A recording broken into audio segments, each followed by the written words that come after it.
Hello, hi everyone. I'm really very pleased to be with you today. Thank you very much, Jason. And I would also thank Creston Davis and the GIGAS.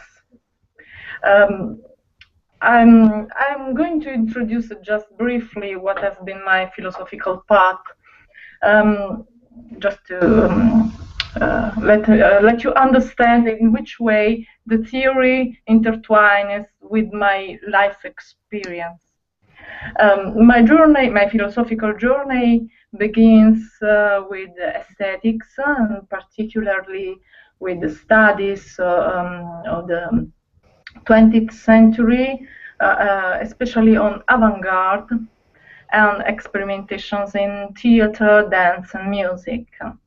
And in this survey, I'm focused on the concept of listening and viewing, which are our connection abilities. From this attention to sensibility to connection that today is mainly mediated technologically, I realized that art takes over the problem of community and subjective potentiality in relating each other and in constructing society.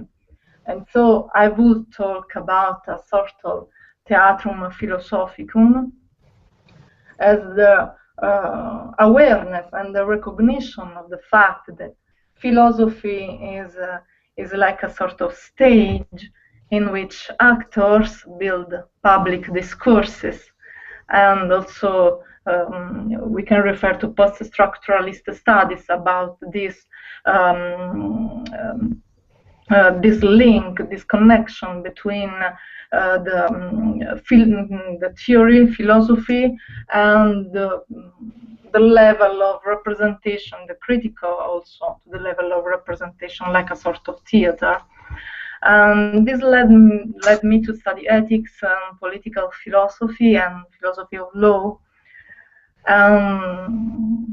Because the heart of 20th century has challenged deeply the hierarchical relationship between, for example, the author and the viewer. So I thought that it was absolutely necessary to cross the ethical field, especially about the problem of hierarchy of humanity. In last years, many philosophers that involved in the problem of biopolitics took this problem of the hierarchy of humanity, and that in the 20th century has led to the highest consequences with the totalitarian regimes. Art really dismantled this problem of hierarchy, and so also philosophy has to think about this. When I talk about the problem of hierarchy of humanity, I am referring to the traditional Western dichotomies of body, mind, word, silence, human, inhuman. And in these dichotomies, the problem of sensibility, of passions, in relation between passion and rationality is really very important. These dichotomies are, in fact, the expression of a Western anthropological model of humanity as properly as the realm of rationality, of free will and decision. But this realm of rationality, free will and decision led us to the disaster that is absolutely evident to every one of us. So this is at the basis of inequality, of oppression, hierarchy, and so these problems are addressed by Deleuze and Foucault in order to overcome them. These two philosophers are referred to Nietzsche, of course, and I have spent the last few years on the problem of subjectivity in Deleuze, especially in reference to human Nietzsche. Deleuze with Guattari in A Thousand Plateaus do the question: did the people desire the totalitarianism? Did people desire such inequality, such hierarchy, such oppression? This question can be addressed also today, because also today we are oppressed, but in a very invisible way. And so we are governed by a sort of technocracy that produced an increase of sufferance, desperation, and inequality. So the question is, do the people desire to be governed by technocracy?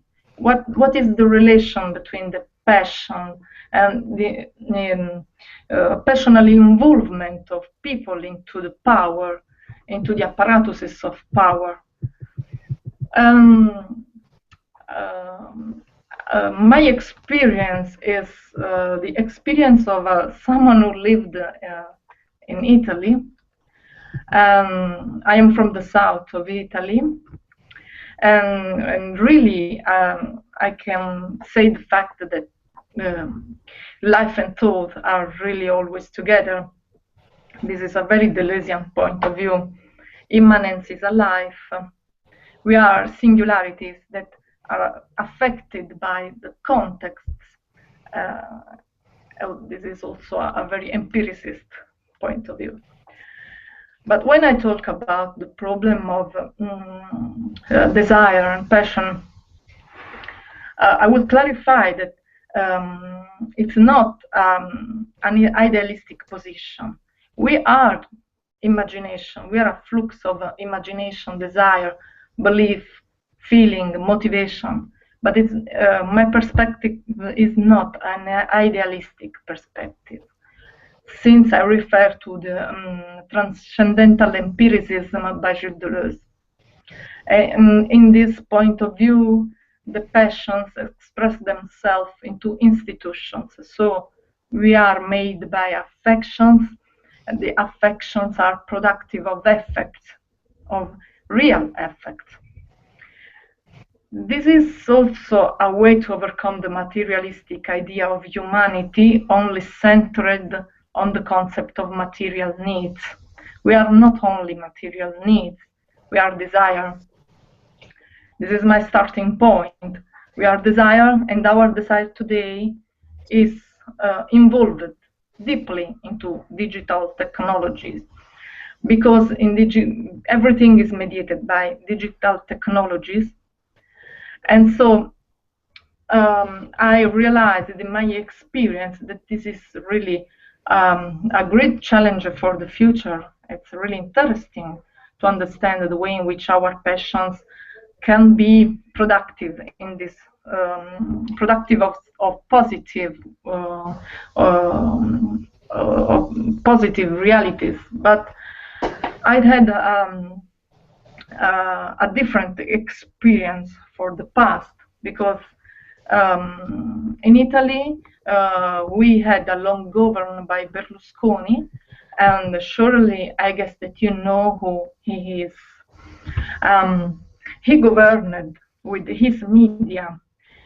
He was and he still is the owner, the principal owner of televisions, journals, editors, and so he controlled the communications and the informations on every level, because everything was of his property, and he never let possible a law on the separation between powers in the frame of the conflict of interests. So I observed the subjectivation of people through media, and in fact on the Italian media that are according to statistics, well, I don't know if are so true, but according to statistics, Italian media are being one of the less free in the world. In fact, you always watched for years sentimental fictions, realities, and talent shows in which young people were educated to confess their feelings and to interpret their feelings in a very schematic way, a very reductionist way. But not only this, but they also being guided by conductors that took the role of shepherd. This word of shepherd reminds us Foucault, as we shall see. So at the same time, people voted always for Berlusconi. The two phenomena of passionate involvement of people in media and acclamation, a critical acclamation and support to such government are obviously connected. And it's incredible to observe that in the south of Italy, people is very poor, but I realized that the major percentage of people that took part in media shows were from the south. People of the south acclaimed Berlusconi and desired to be part of his empire.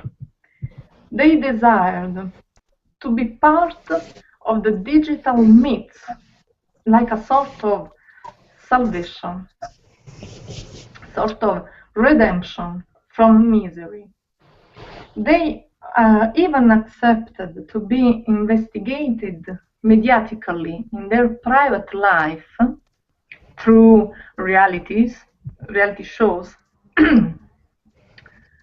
so to be integrated socially. So we are no more citizens. We are a part of a TV show.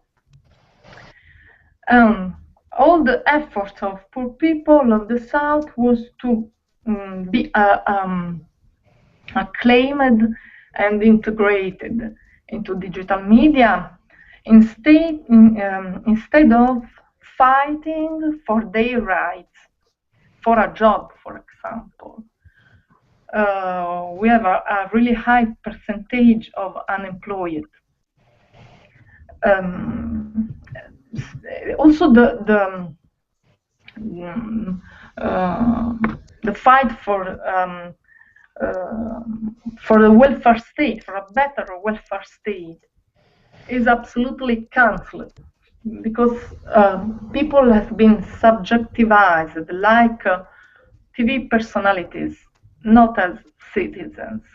And so I can see that there's no more such awareness about this.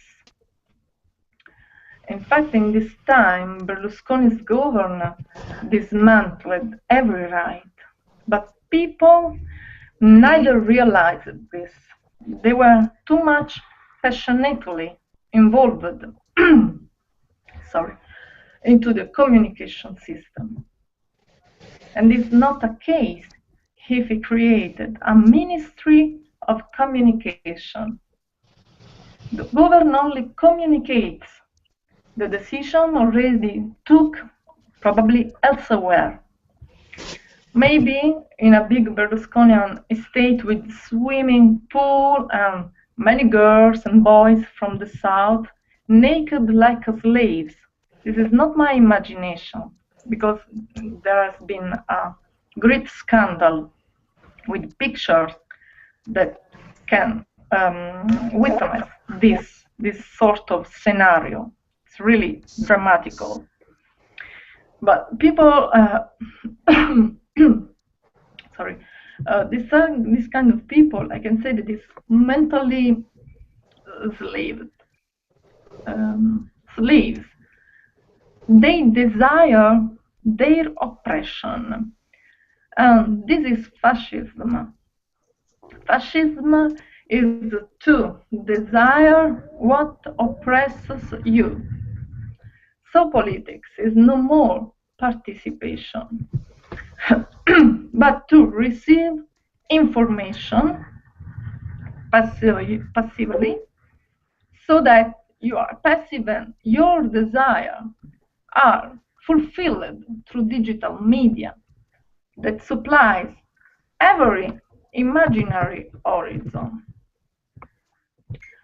And so I guess that in Europe we have such manipulation of passions by digital media, which are the tool for the construction of public discourse about ourselves. The reason why I center the problem of media is that through media we take part to a public production of discourses about ourselves, about our emotions, about who we are, about the anthropological model. In this sense, I would talk about governmentalization like a process of production of subjectivity through media. But media, as we know, are not neutral, but are the expression of a power that is well defined, but is also a power that is able to be invisible to people. Sorry. So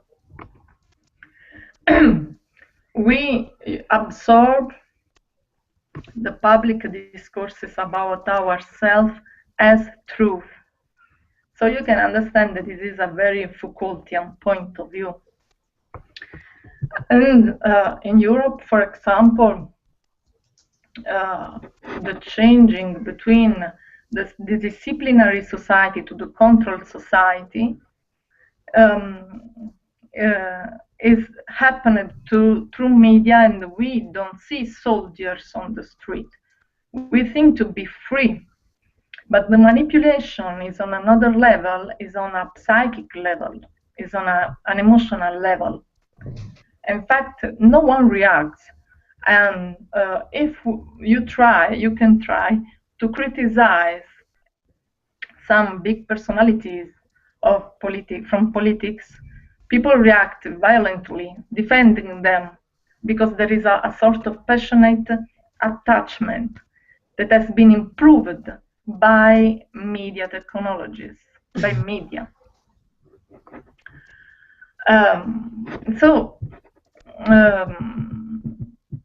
This sort of acclamation is an emotional fact with political consequences. Our power reached our emotions so that we are blocked because we accepted this governmental model, this modality, that is a sort of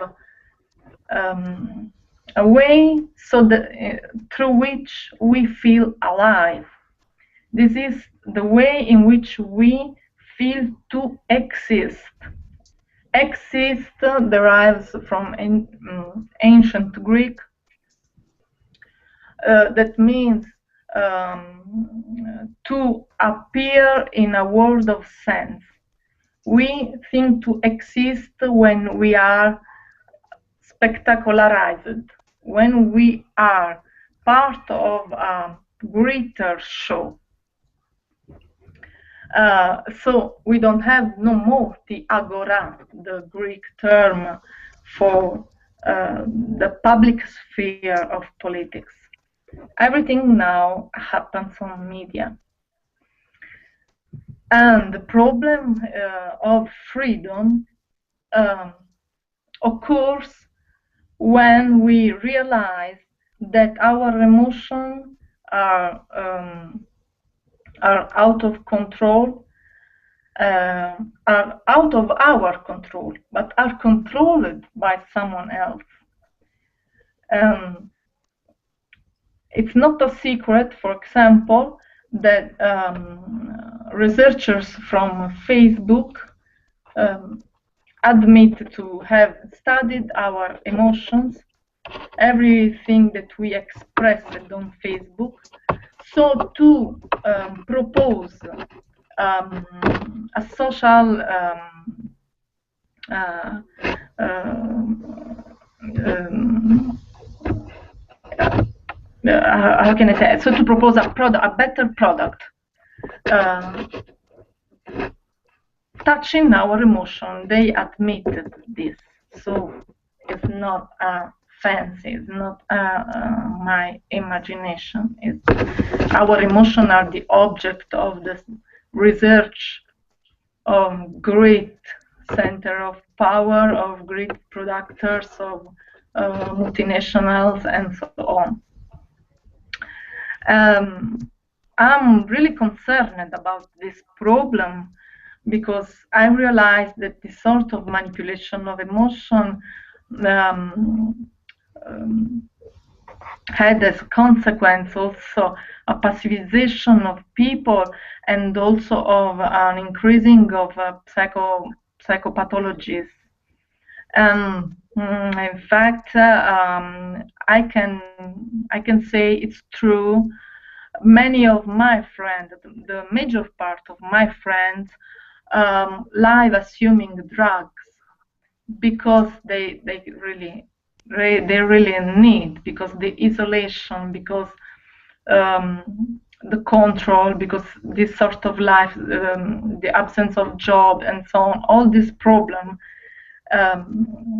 The reaction is to calm down our emotions, and instead of use those emotions in a creative way, in a productive way. And there is a large number of suicides too in last year. And so I guess that it is because we have been manipulated in our emotions. And so we are unable to desire another world, or rather maybe few people is still able in doing this. I guess that in this way you can explain the advance of the right in Europe, because people is internally dead. And with Nietzsche, with Deleuze, we can say that this is the era of sad passions, of resentment. Nietzsche warned us about this problem. I don't want to be too dark. I guess that we have many chances, but at stake is our ability to be alive in our passions, to be aware about our passions so that we don't lose our desire to imagine and product, to create something of different. So about the course, on a first, I would propose a double level. The first level is more didactical, we can say. And I would present some authors that allow me to introduce the problem of the subjective sphere as an object of government in its forms that relate to the emotions, imagination, and passionate attachment to power. And in fact, I proposed you the course talking about the problem of consumption of virtual images, and we will talk about this in society of the spectacle and in digital technologies. Because I guess that there is a scientific logic of government of our passions, of our emotions, and so we need to uncover the social processes through which the passions are manipulated on a mass scale. And I guess that really the talent shows, reality shows are a great example. We have to watch them to understand the skill that is the same for all the world, is a global scheme of governmentalization of emotion, is the same. The scheme of the reality show in Italy is the same in Canada, is absolutely the same in Australia, and so on. And we see that is acting an apparatus of power knowledge that both controls the emotional reactions of the public, but at the same time is maybe the only stage on which participants can express themselves, because the other stages, the institutions, for example, are failed. So in this way, our energy is conveyed on the mediatic discourse about our interiority, producing an effect of anxiety, hysteria, and lack of self-esteem,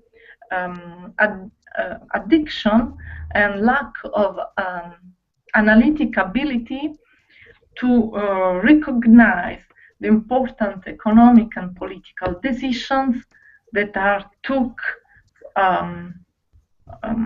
regarding our life.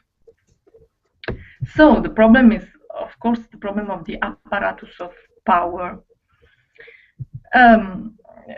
We say that this apparatus of power is ambivalent for this reason, because from one side there is a control, but from the other side there is also desire, our desire to stay, to be part of this show. This is our fragility, and so we have to be less fragile.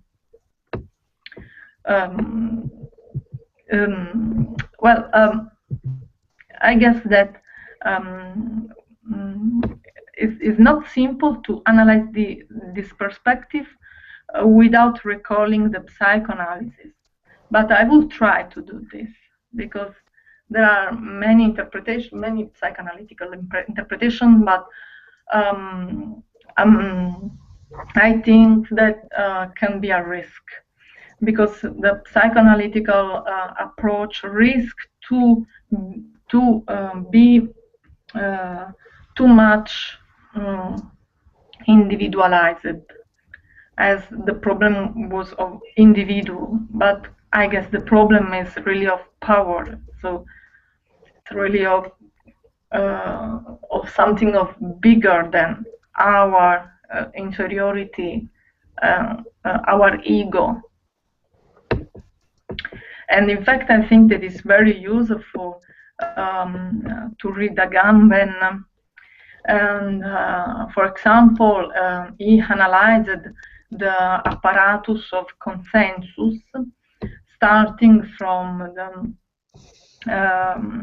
his book, The Kingdom and the Glory, that is really maybe sometimes not a really easy book, but is interesting to understand the genealogy of the mechanism of acclamation that I guess today works in media, but it's something of really, really deep in our culture, in Western culture.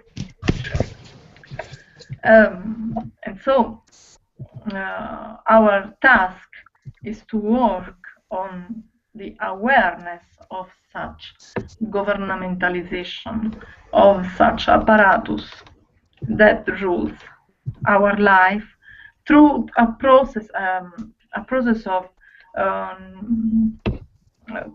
education and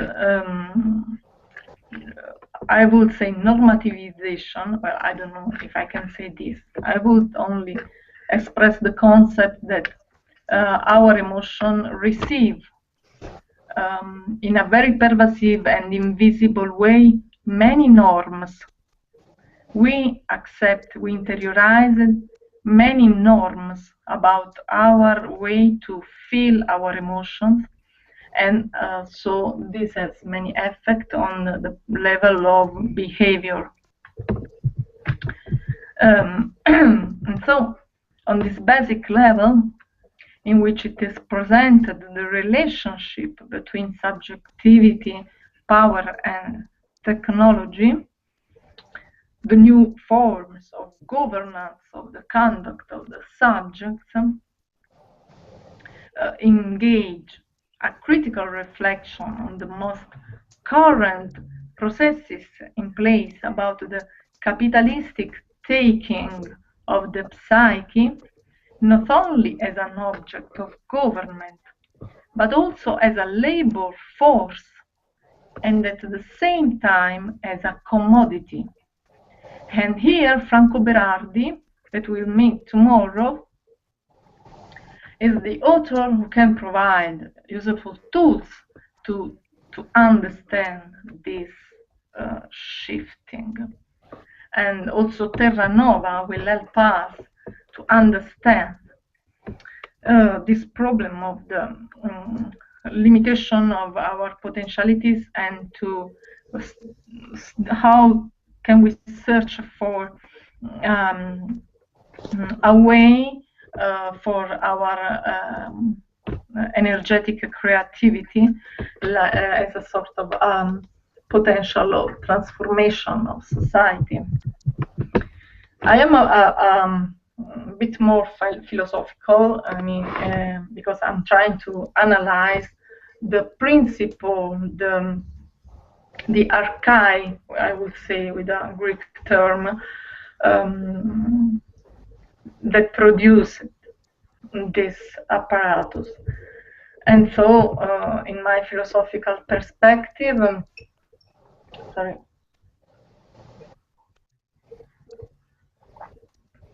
the problem is the understanding of, for first,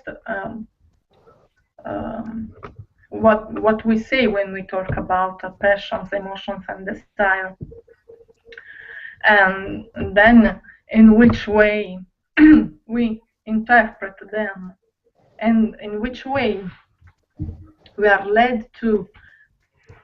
guided to translate in discourse this understanding of emotions. And here is the problem of governmentality. And then, in which case we can talk about manipulation, and in which case we can talk about free expression. And again, in which way the hierarchy of a value is at stake.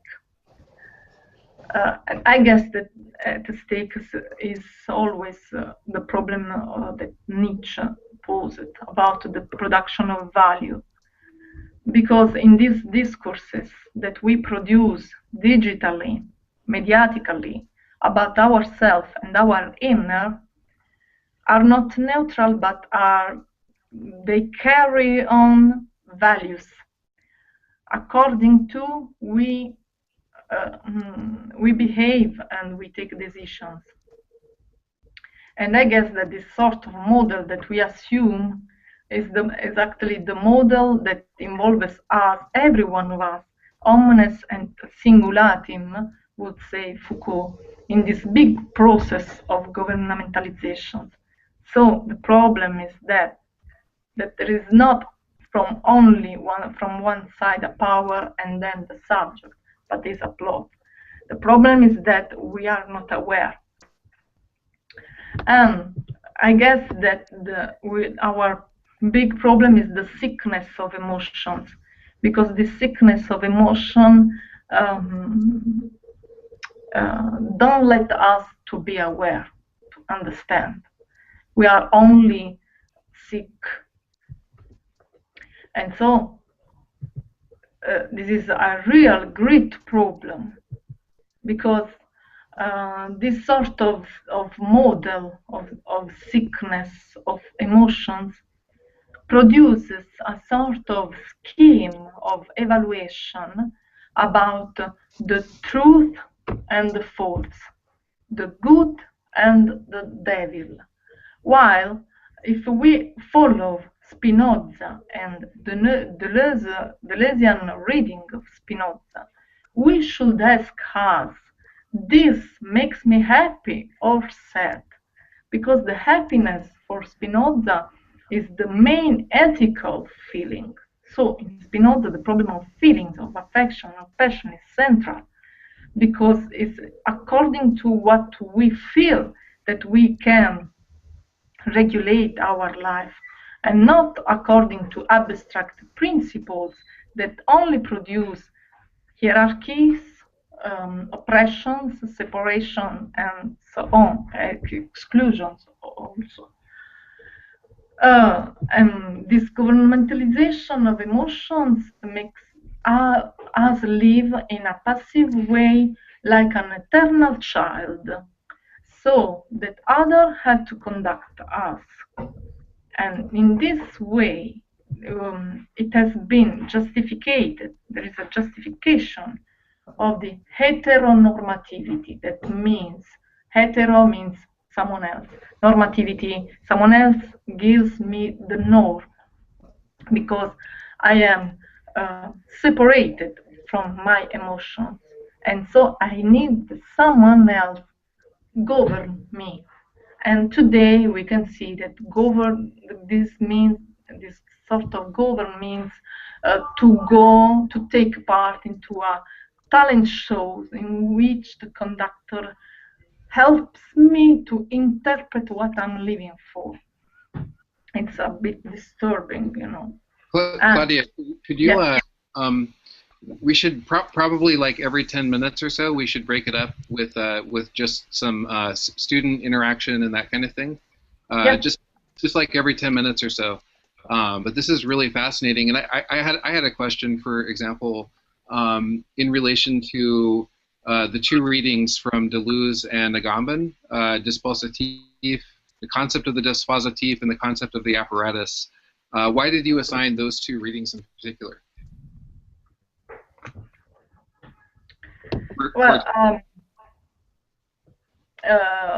Yes, because I think it's not really simple, this question, for one reason, in my opinion. The reason is related to the problem of translation. I'm not sure that Foucaultian texts and Deleuzian texts are being translated in a very clear way in English. Anyway, I will take a basic, just the basic definition without entering into this philological problem of the apparatus. I would only say that I suggested the reading of Agamben, of Deleuze, and of Foucault, just to have a basic idea of the fact that the power today is not placed in the traditional institutions, but is a plot of discourses and relations that cross all society. In Agamben, I guess that there is, if I may, I guess that there is a bit misunderstanding of the term of dispositive in Foucault, but I don't want to dominate the interpretation, and so that's why every one of you will read the three interpretations, because there is a difference between Foucault, between Deleuze, and between Agamben. And so I proposed this difference. For example, if I refer to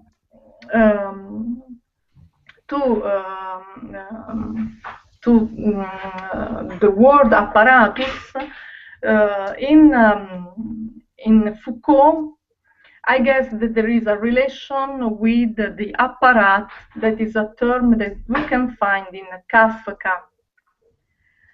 Kafka wrote several books on the problem of the power, and maybe the most famous is The Castle.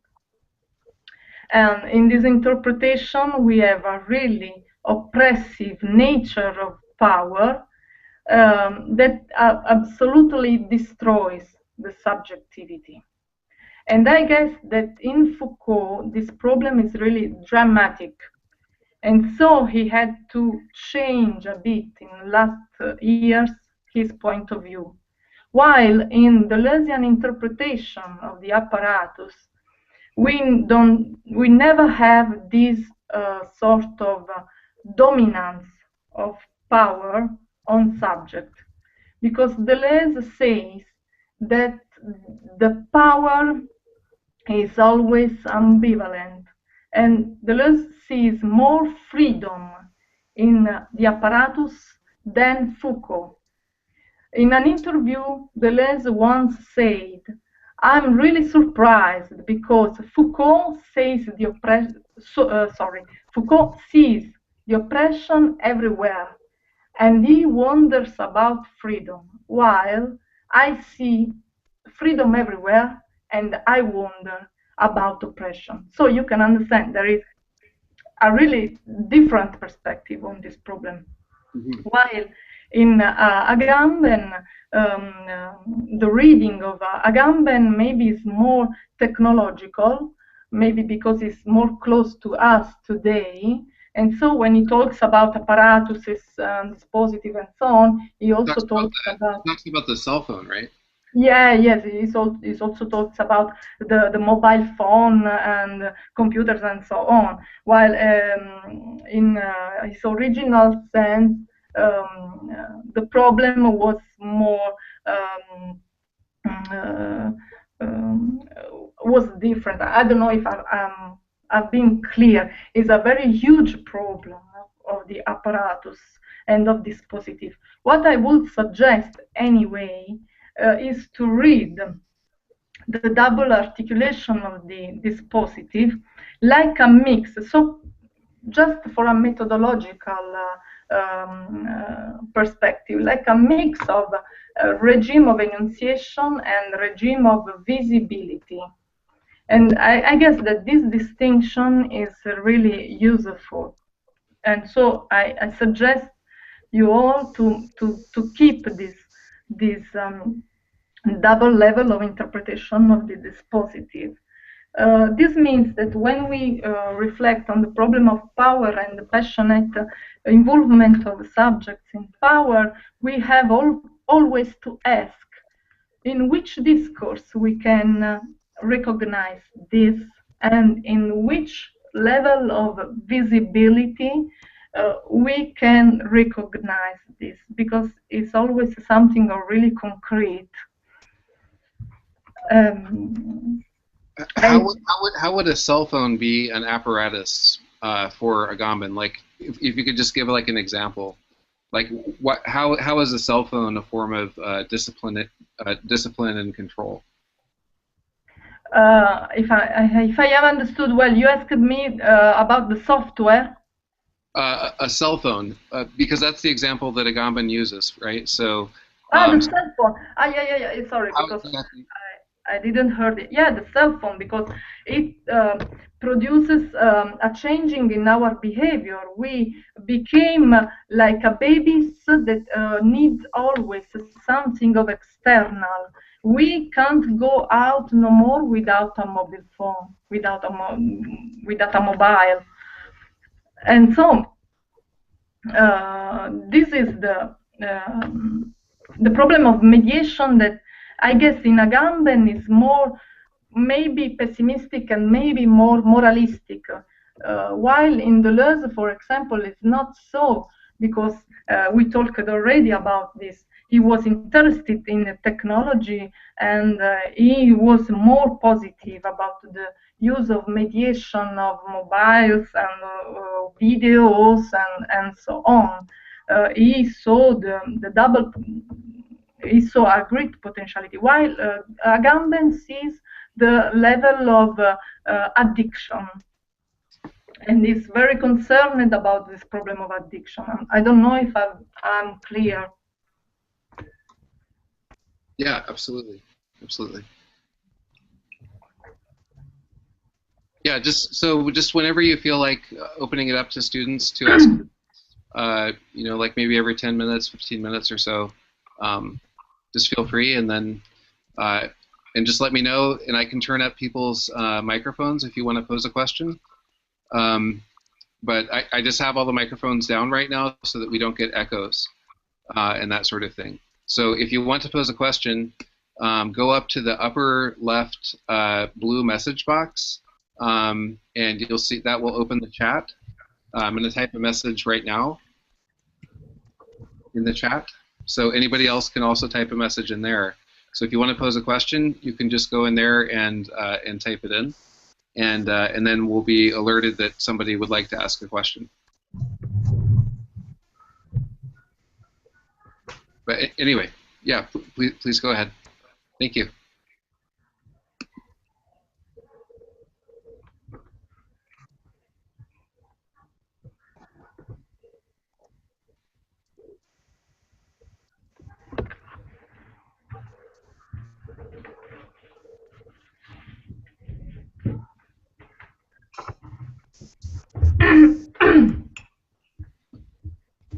Sorry about that, Claudia. You can go ahead if you want. I was just trying to make a little space for people to speak as well. Yeah, you're right. Yeah, I'm sorry. Maybe I talked too much.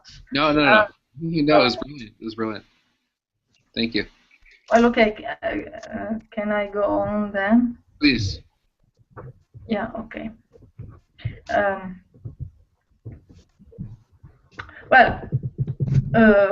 So I was talking about the problem of the norm, the fact that our emotion receive external norms according to we don't ask to ourselves if we are satisfied, but we only ask if we are doing something that is socially accepted. And this is the problem of the values of Nietzsche. I think that the overcoming of the traditional values and the assumption of happiness as the main ethical feeling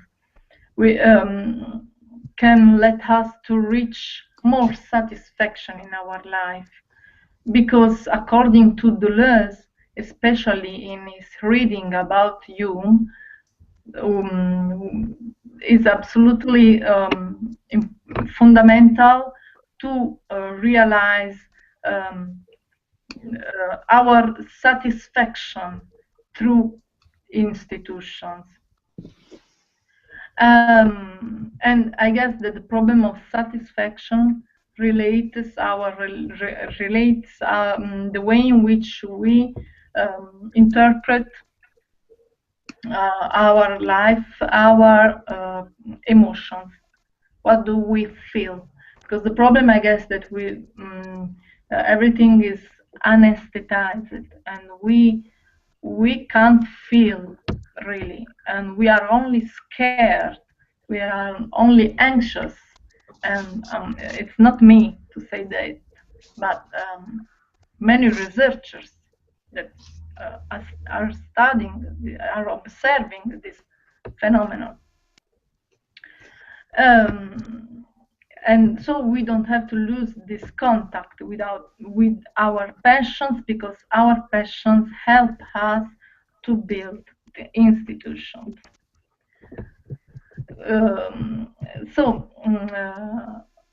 I met in a conference Alain Berthoz, that is a great neurophysiologist of Sorbonne.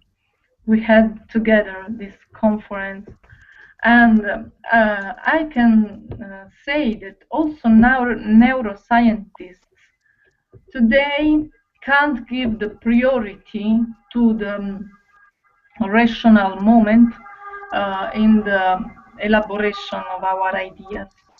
And so also on the cognitive level, the imaginative feature of mental activity and the emotions are absolutely have a great role also in the elaboration of our thoughts that happens through the images. And so our emotional condition is very important, and this is more important in digital technologies, because in digital technologies prevail the level of image rather on the analytics or deduction. And so digital technology stimulates us in our perceptions, in our imagination, and so in our emotional condition. And I repeat, Facebook admitted to have manipulated our emotional statuses. But we were not absolutely aware to be part of this experiment, of this research on us.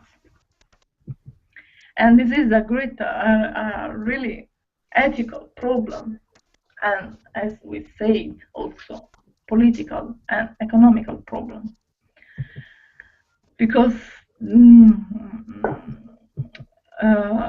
with Simon Don, we can say that there is an inevitability of this connection between nature and culture, between natural and artificial, between humanity and machines. But the problem, also Heidegger told this, the problem of this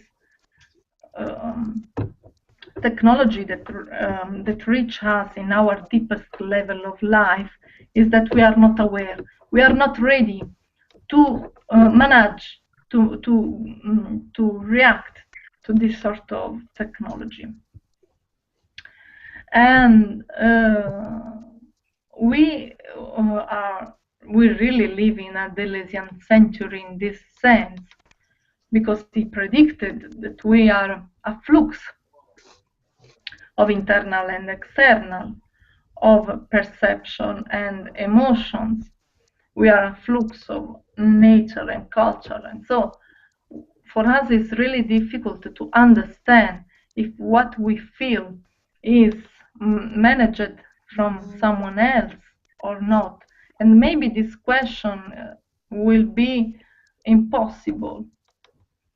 But we have to understand in which way we can take awareness of this and free the positive side of our emotions.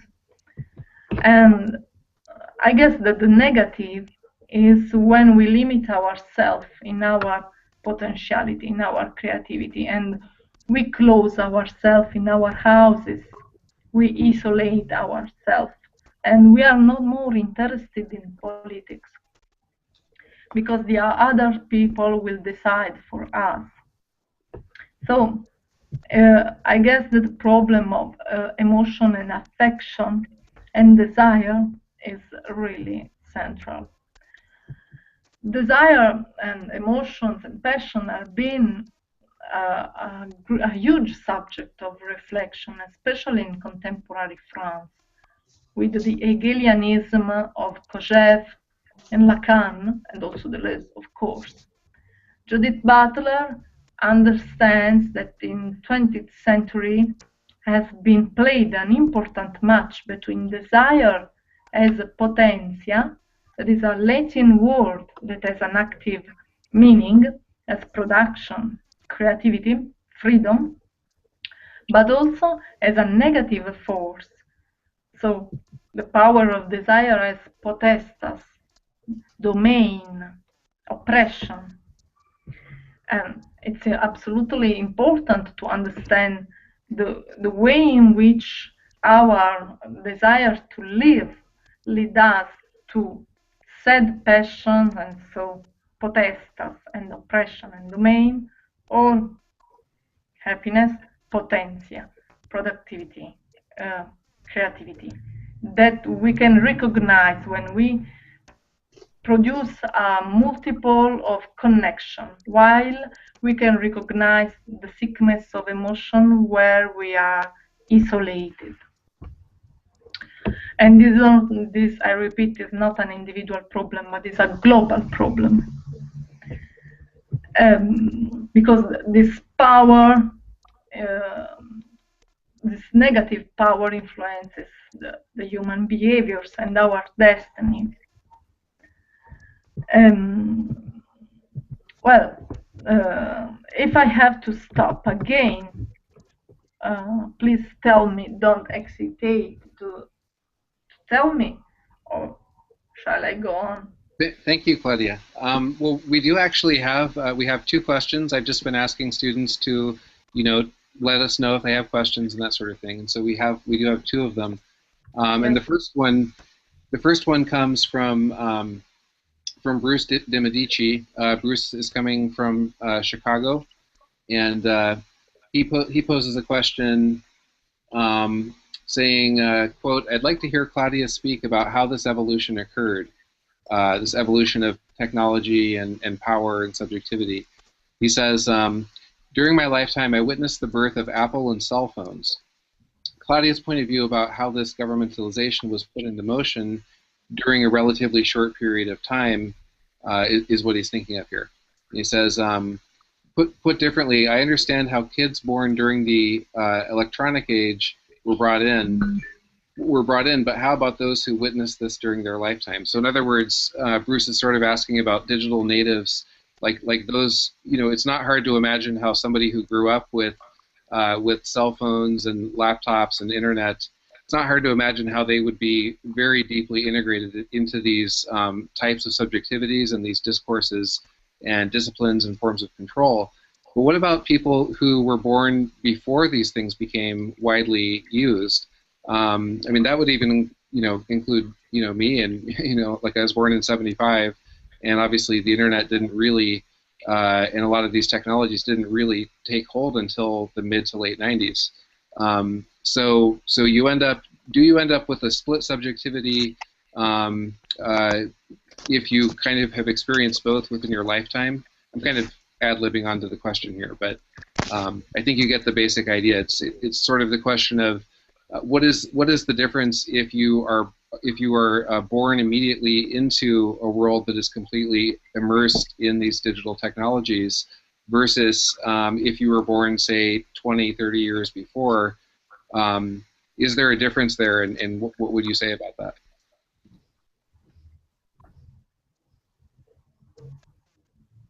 Can I? Yes, please. Okay, thank you very much. Thank you, Bruce, really very much for this really good question. It's really difficult to answer. For first, I would recall a research maybe by Casati at the Institut de Nicode of Paris. According who there are no native digital natives.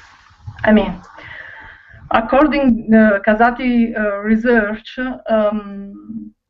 the digital natives are a sort of myth, because he says that it has been this concept has been created by someone who is the owner of a factory that produces softwares for schools. And so he says that he tries to justify with this concept simply the fact that he's trying to sell in the school these products. Well, is a really strong accusation.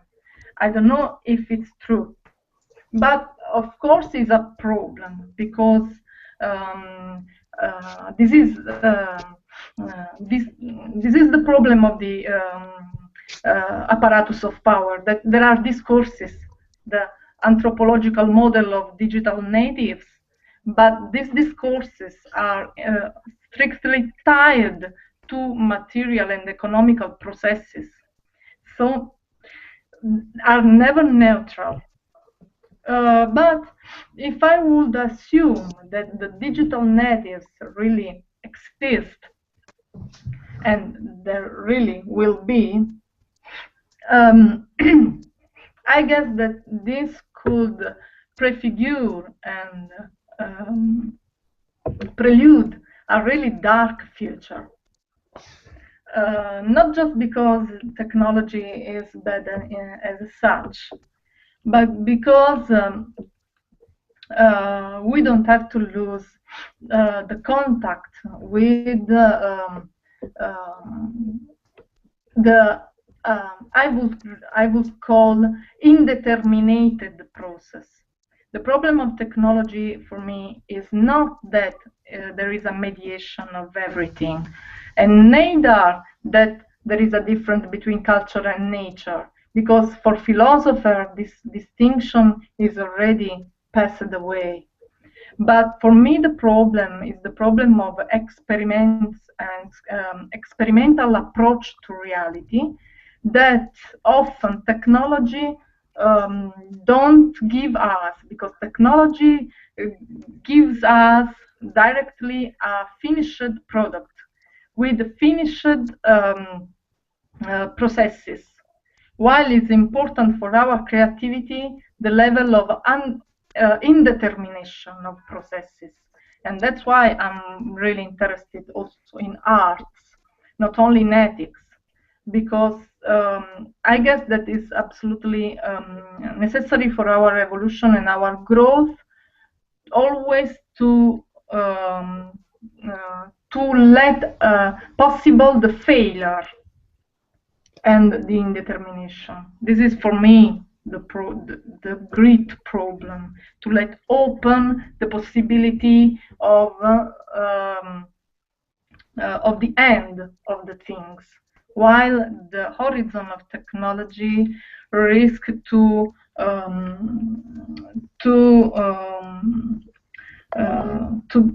give us this idea of determination. Everything is determined.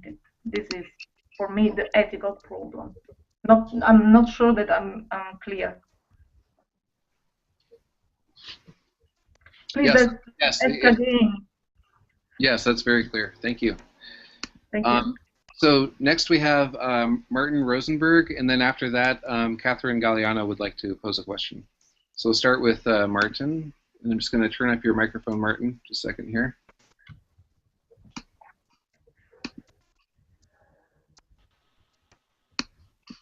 Okay.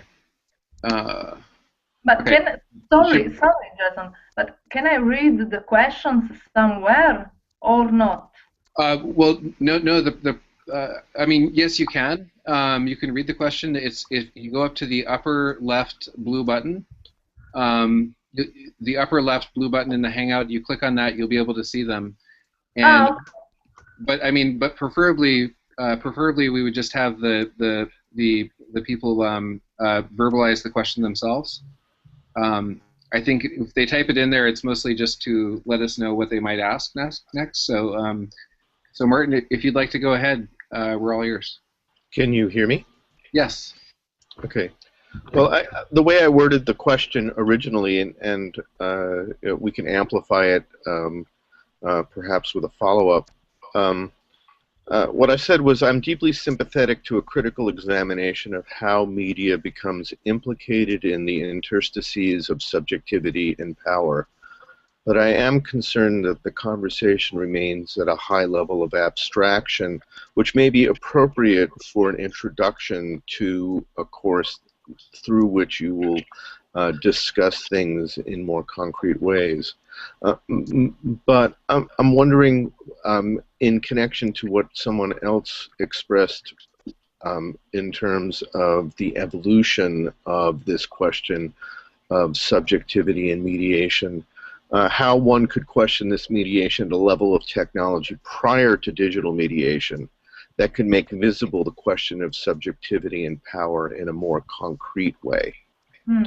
For example, just something I happen to be writing about right now, although I've been really interested in both art and politics with respect to this question for some time.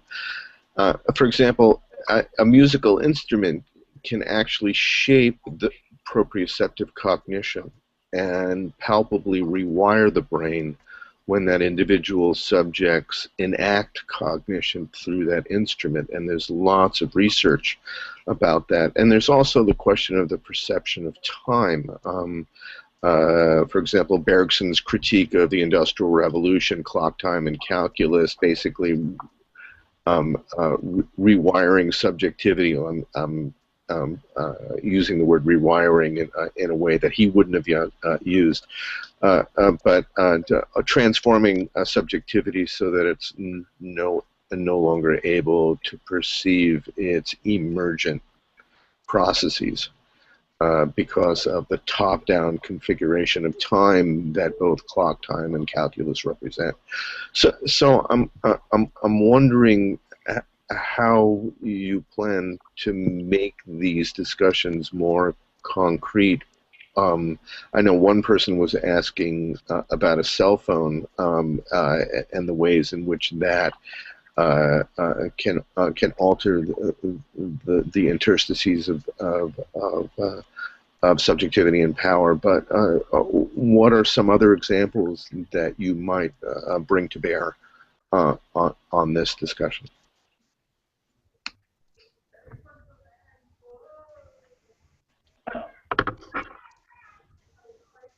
Can I?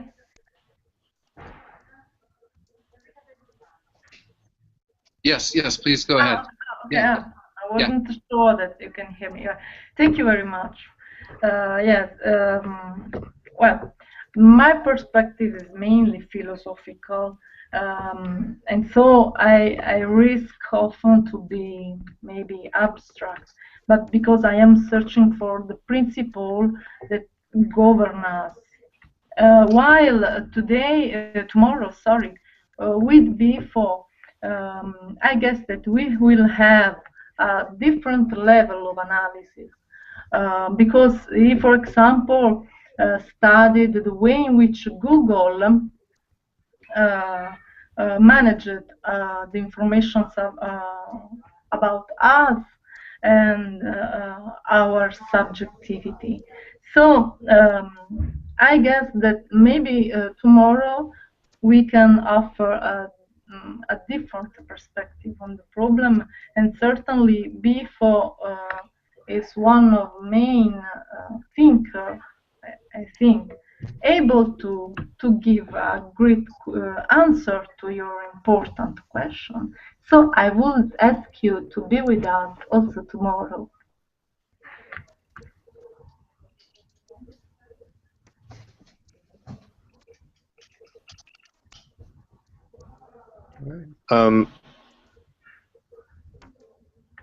The cell phone and Google are kind of like apples and oranges with respect to this question.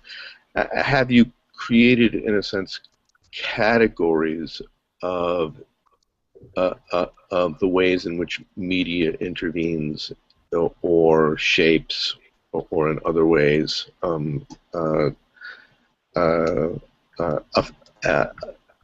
affects affect? In other words, is there a way in which you can array Google, Facebook, cell phones, all these different kinds of technologies, and maybe even pre-digital technologies, to suggest maybe even a taxonomy of mediation, and have you conceptualized a taxonomy like that? Yeah, thank you. I'm trying to conceptualize this problem of governmentalization for first taking the distance between from scholars who in last years talked about the anarchy of the capital, the anarchy of the capitalistic system. I disagree with this because I think that there is an head. It's not an anarchical plot of power. And also I disagree from those scholars who affirms that the problem of our fragility is due to the death of the father, the death of the symbolic level. So there are many schools of thought. While my reading is to interpret this economical dispositive into the wake of a juridical tradition, I refer to philosophy of law, because I guess that at stake in this apparatus is the concept of Grundnorm, that is a German term that means a fundamental law, a fundamental principle, and I call it this as legal subject. Well, what I would say that is that through this positive media produce a sort of subjectivation in order to produce a model of humanity that follows this idea of what I call a legal subject. What is the legal subject? The legal subject is someone who has internalized the necessity of the order as a hierarchy and as a judgment, and who is the subject that lives his life into the wake of the judgment of external behaviors of the others. For example, we can see this in the confessionals of the reality shows or the talent shows. There is a confession between the judgment, is a sort of symbolic person that is the conductor, and people who accept willingly to interpret themselves according to the scheme of the tribunal, of the court. If you are okay, you're inside. If not, you're out. And also the citizenship has become this sort of acclamation or contempt. And acclamation and contempt, I mean, are the two faces or of the governmentalization of our emotion, so that we are more stimulated in our reactions, but our sad passions, and this niche, our passion, this is the resentment, I mean, is a judgmental subjectivity. And I can recognize this model from Kant until today, also when I read, for example, Martha Nussbaum, that she talks about the ability of our emotion to judge the reality. Everything is a judgmental show. And I guess that this produces a great violence that is a spectacularized violence.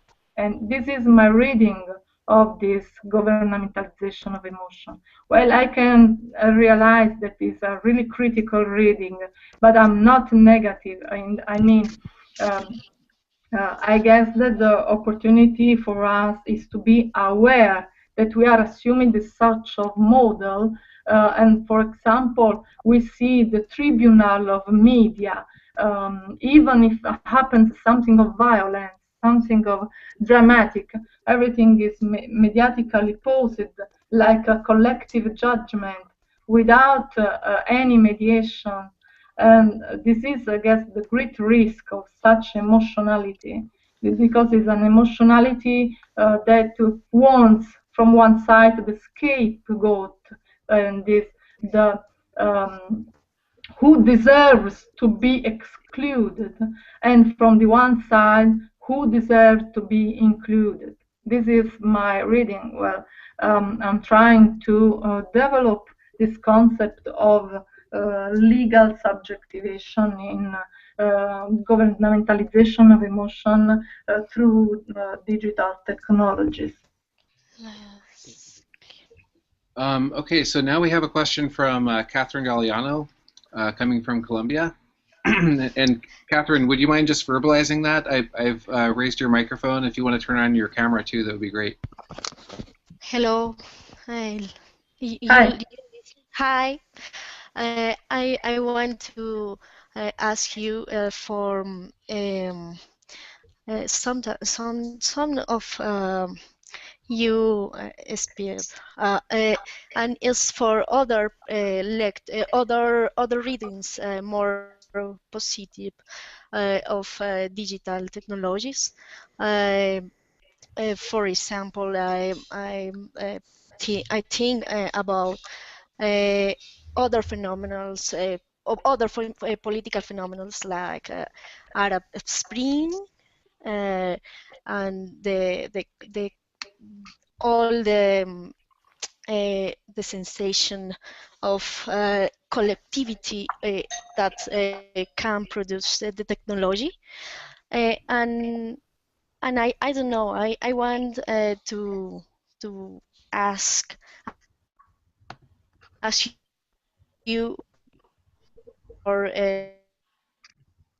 hyper positive of the real context of technologies. Yes. Catherine, sorry, I missed the last phrase, the last because I can't hear you very well. So just the last statement, please. Okay, it's a simple question for uh, other readings more positive of. Okay, thank you very much. Yes, we will discuss of this with, for example, Tiziana Terranova that will be with us on the 3rd. And she is making some positive experiences about the opportunity of technology to build a community. Well, I guess that we have many experiences and very positive theorizations, and also what are we doing today? I guess that is a positive experience. I really admire very much the movement of accelerationism, and in fact, in a first moment, Matteo Pasquinelli told that he would have been with us, but then he had to change mind because he's planning something else. But for example, with Pasquinelli, surely we should have talk about different interpretations. Or also, I admire very much Tiziana Terranova, Reza Negarestani, and many authors, but also Negri. For example, Tony Negri is one of theorists who has always tried to see the positive side of the question. Well, I guess that there are many positive possibilities, but the problem that I would pose to the attention is the comprehension of the model, the anthropological model that we are assuming without knowing. I guess that without an awareness about what is happening to our subjectivity, every attempt risks to failure or to repropose the same schemes. That's my point. Well, then I guess that we need to be positive because we don't have the opportunity to choose, because this is a disaster. We have to construct a different world. It's not a choice. But the problem is the problem of this, which subject. For example, which subject uses the technology? Mainly a Western subject, mainly a male subject, mainly a rich subject. For example, it's a problem. It's not so. We don't have to underestimate that we are carrying on a model that is positive, but also carries old negative schemes, and we have simply not to avoid the problems, but try to be aware. Just this. But with Tiziana, maybe you can have also other insights, and that's why it's interesting to have Franco Berardi Bifo and Tiziana Terranova with us. For example, they have a very different concept of the way in which we can use the digital technology. And we will see in the next days this confrontation.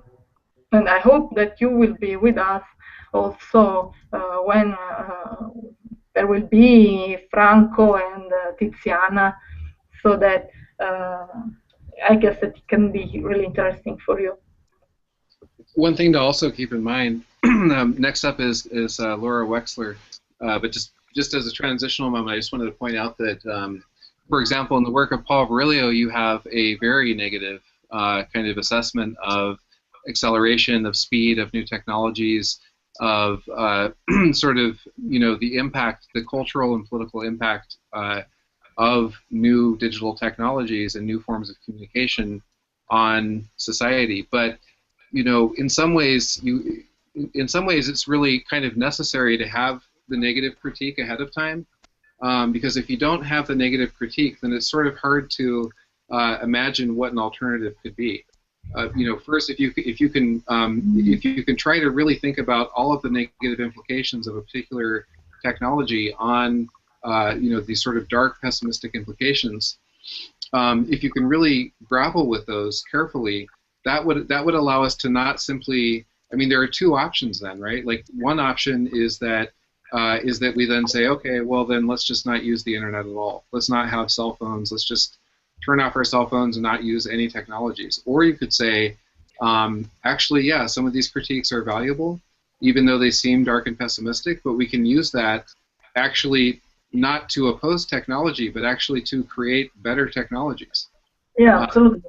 Yeah, so it can actually, even though it seems negative, it can actually be very positive. It just depends on how you, it depends on what you do with those criticisms and what you think the implications of those criticisms are.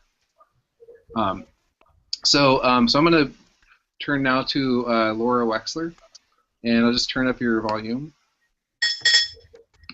Yeah. Hi. Can you hear me? Yes. Great. Claudia, thank you. That was just fantastic. Thank you. In terms of a concrete example, I really get hit in the solar plexus by your reference to the fact that we can't go outside without our mobile phones. I mean, I have left my house and turned around and come back because I don't have my phone. And that's very different than the kid I was who could go wandering around, for hours and hours, not connected to anything. It's a visceral change, not only hardwiring the brain but also the body. It's profound what effect it has on our understanding of the world around us. It's a false promise that if we have this thing, we'll be safe. In fact, in things like Hurricane Sandy or Katrina here, the mobile phones don't work. So it's just pablum. We're given it, and we have to hold on to it. But it actually doesn't. There are many, many ways in which it doesn't keep us safe. And I'm just interested in that on the level of the body.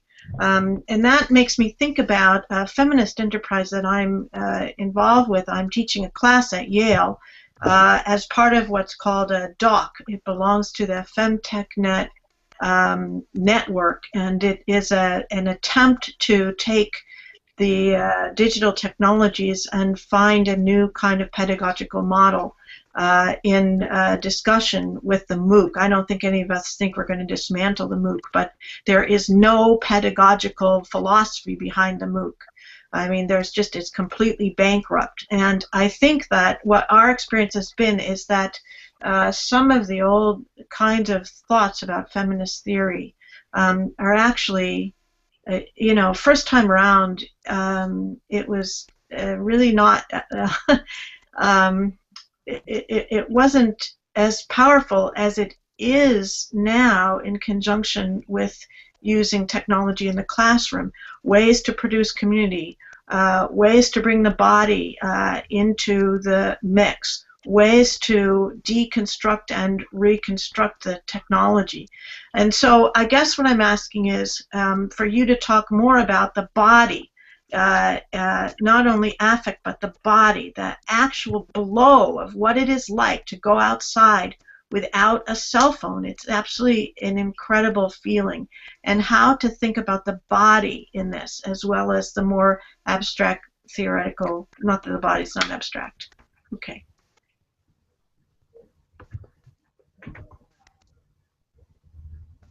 Okay, thank you very much, Laura.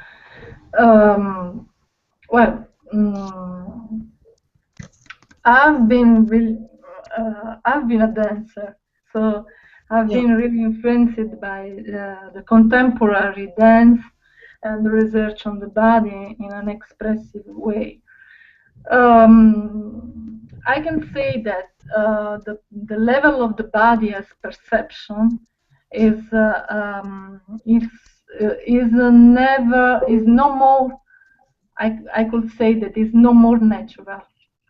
Yeah. In the sense that we are already too much civilized, that we already interpret what we feel on a physical level in a really cultural way.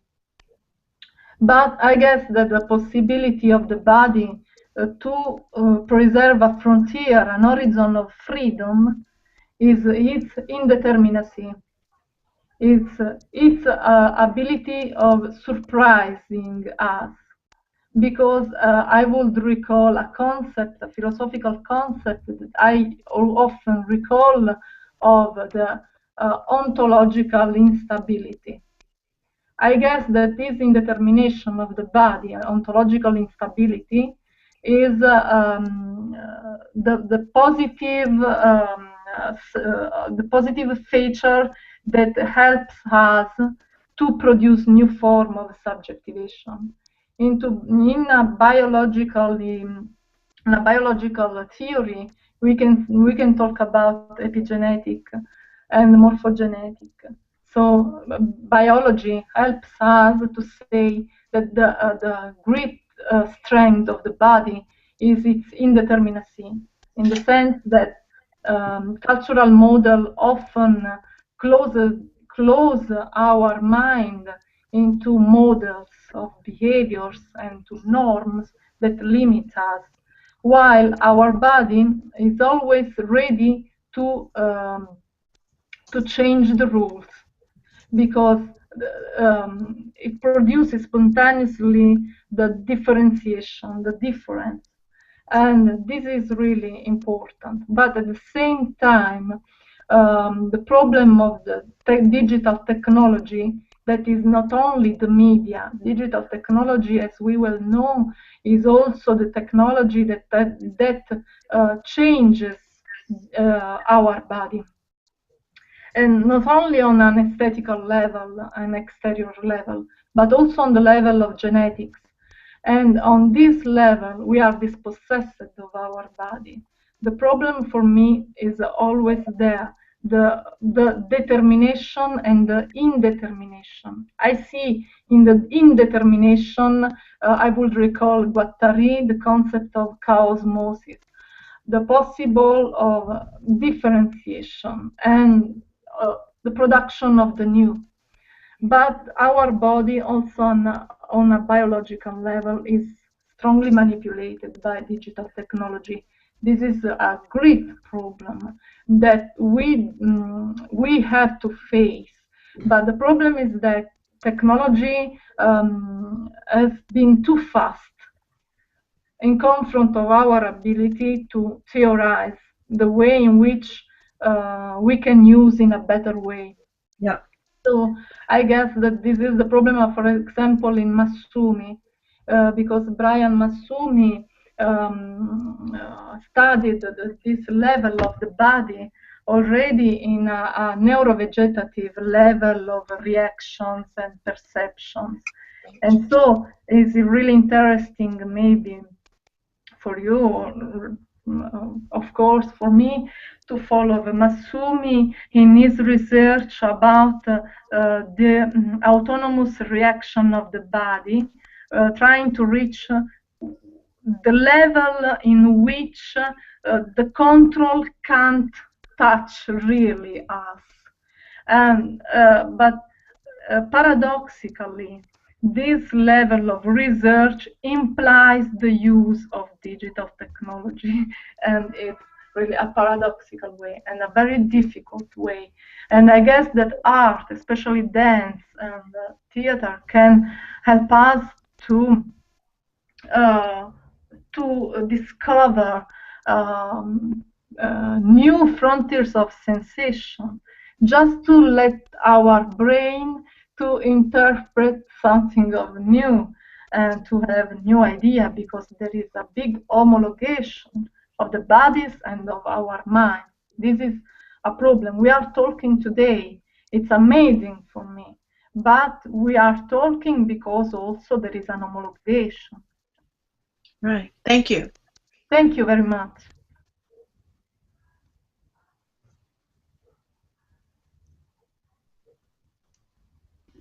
Okay, we we do have one more question from Bruce Timadici, but I was thinking if you agree, Claudia, that we should give other people who haven't raised any questions yet a chance to do so if they wish to.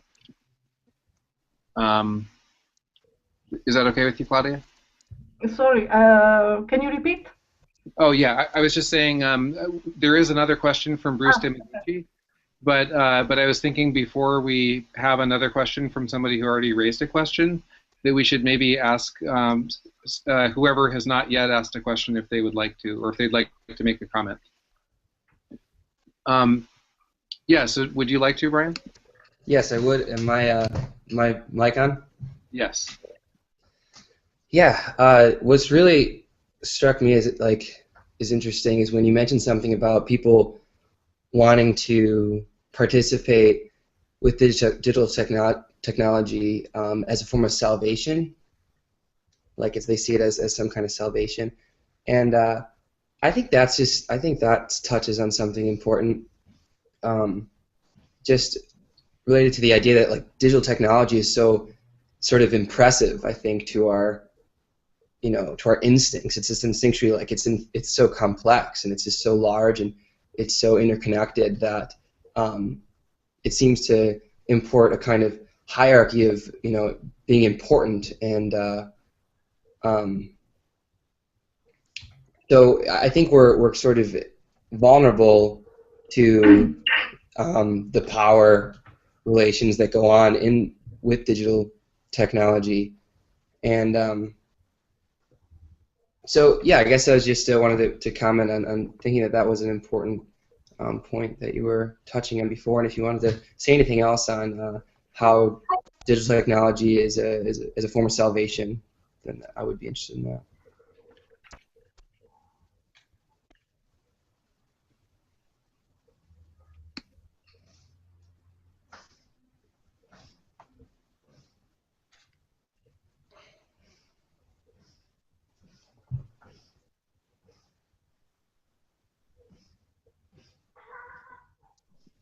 That concludes my question. If you wanted to respond. Claudia? Yeah, I'm waiting for a question, or I misunderstood. Oh, I guess I was just asking if you could comment further on how digital technology is a form of salvation for people, that kind of lust or to be a part of that as a form of salvation that you mentioned earlier.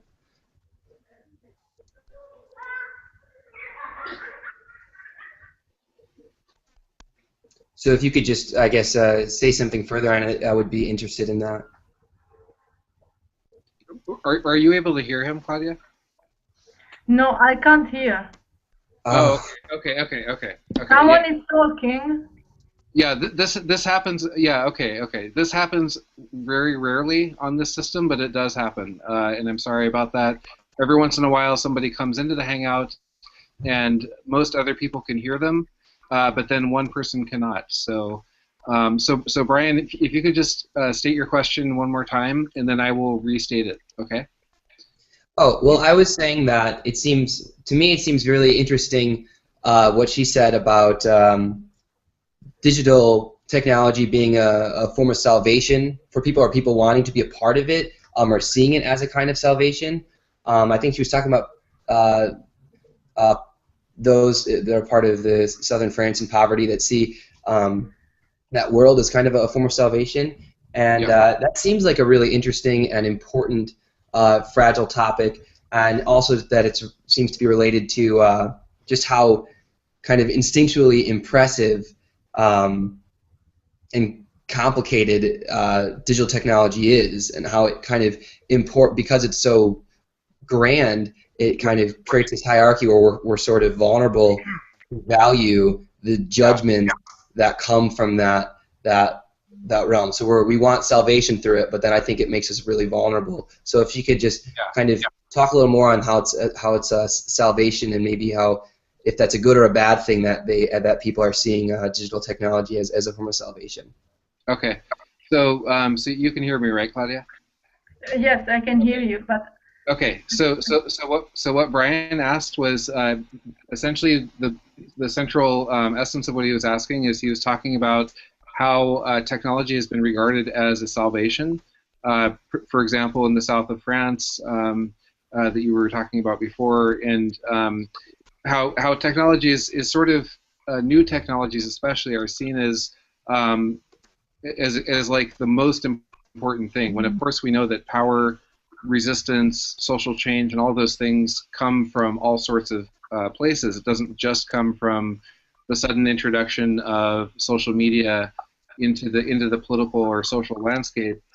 That's not the only thing that that really causes or allows social change per se, and yet the way that it's represented in the media is and in our culture does kind of focus on technology as a kind of salvation, as the thing that is going to liberate humanity. And you can see this both with like right-wing libertarians and left-wing socialists and anarchists and various other kinds of persuasions.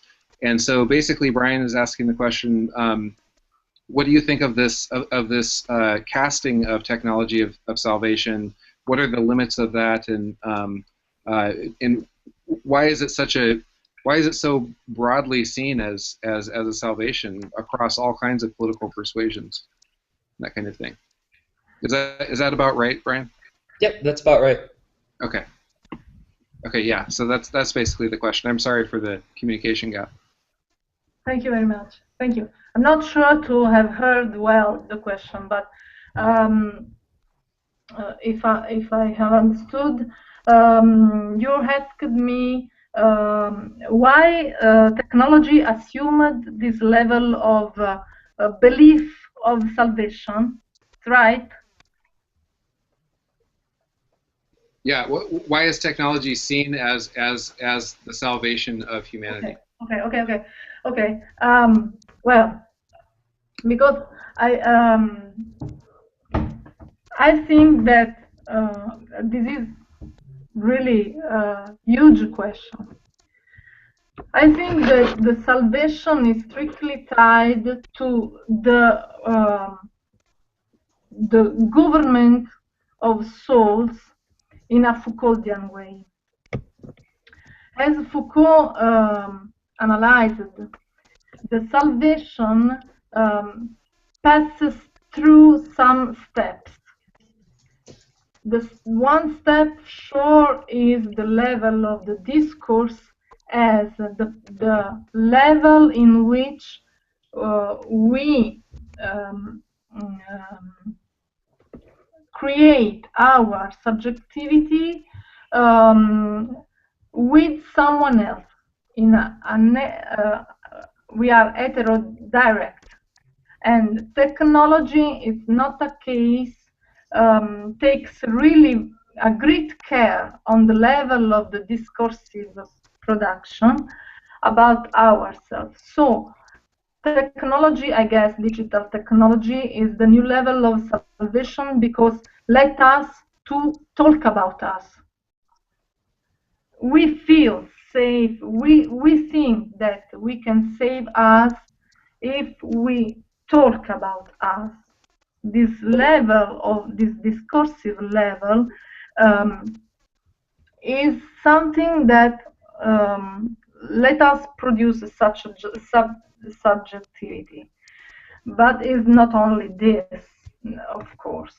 Certainly, technology showed us a great possibility of empowerment of our body, empowerment of our perceptive level, empower of our ability of connection. And so this is, of course, an origin of salvation. But it's a trap, because instead often we are isolated by technology. And so I guess that the problem of salvation is inherits the level of our belief because we have interiorized a sort of subjectivity that has the salvation through the discourse. This is the problem of confession of the shepherd. We have interiorized this idea of salvation as discourse about ourselves. It's not necessarily the only idea of salvation. I guess that this is the salvation that is that we receive through this kind of digital technology. And this is supported by any anthropological model.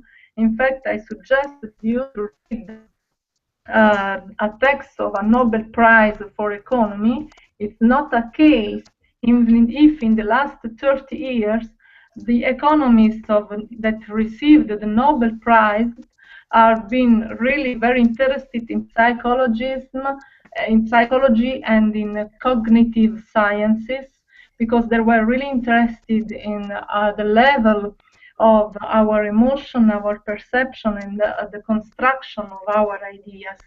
And we have interiorized this idea that we can read, for example, in Thomas Schelling, that has been this Nobel Prize, that we need absolutely the imaginative level to understand who we are.